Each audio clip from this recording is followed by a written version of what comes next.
সকল হিন্দু মুসলমান দলি আদিবাসী খ্রিস্টান পুলিডো ম্যাথ যত যা আছে আমার লাইফের ভালোবাসারা প্রত্যেকটা ভাইকে অন্তর থেকে ভালোবাসা আর আমার মুসলিম ভাইদেরকে সালাম ও মুবারক জানাই।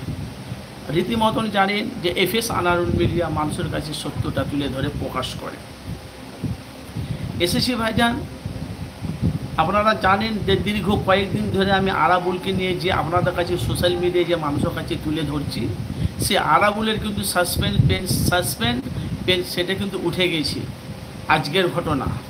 আপনারা জানেন যে দীর্ঘ কয়েকদিন ধরে আপনারা জানেন, কয়েকদিন না কয়েক বছর হয়ে গেল যে মুখ্যমন্ত্রী মমতা বন্দ্যোপাধ্যায় উনি 2011 থেকে 2025 পর্যন্ত এই বাংলা রাজত্ব করছে তৃণমূল। তার মধ্যে সব করতে টপ, ওনাদের দলের মধ্যে টপ র্যাঙ্কের একটা নেতা ছিলেন, তার নাম হলো আরাবুল।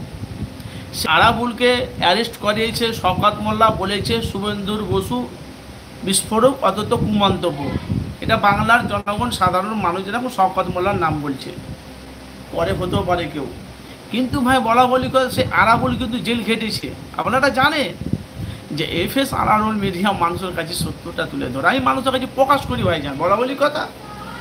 সে আরাবুল কিন্তু জেল খেটে আবার এসে অনেক মিডিয়ারা তাকে প্রশ্ন করেছিল। আর আজকে তো আরাবুলের সাসপেন্ড উঠে গেল, যে তৃণমূল থেকে যে ওনাকে সাসপেন্ড করা হয়েছিল, আজকে সাসপেন্ড উঠে গেছে আরাবুলের। একটাই ক্ষোভ, আরাবুল কোন দলে যে সাপোর্ট করবে, Trinamool, CPM, Congress, ISA, BJP কোন দলকে সাপোর্ট করবে। আমি যতটা জানি আরাবুল তো বিজেপিতে যাবে না, যতটা আমি জানি। যেহেতু আরাবুল হলো একটা মুসলিম, যেহেতু আমরা মুসলিম ক্যান্টি ভালো করে বুঝবেন। তো ভাই বলা বলি কথা, আরাবুলকে এখন বলা বলি কথা আব্বাস সিদ্দিকী না নওশাদ সিদ্দিকী ভাইজান জানে যে আরাবুলের কথা বলেছিল, বলতে আমি ওকে দলে নেব না। আর আরাবুল বলেছিল যখন ভুল যখন বুঝবে তখন ওরা আমাকে ঠিক তারা নেবে। সেই নিয়ে এখন 2026-এ বিধানসভা ভোট, 2026-এ বিধানসভা ভোট, আরাবুল কোন দলকে সাপোর্ট করবে।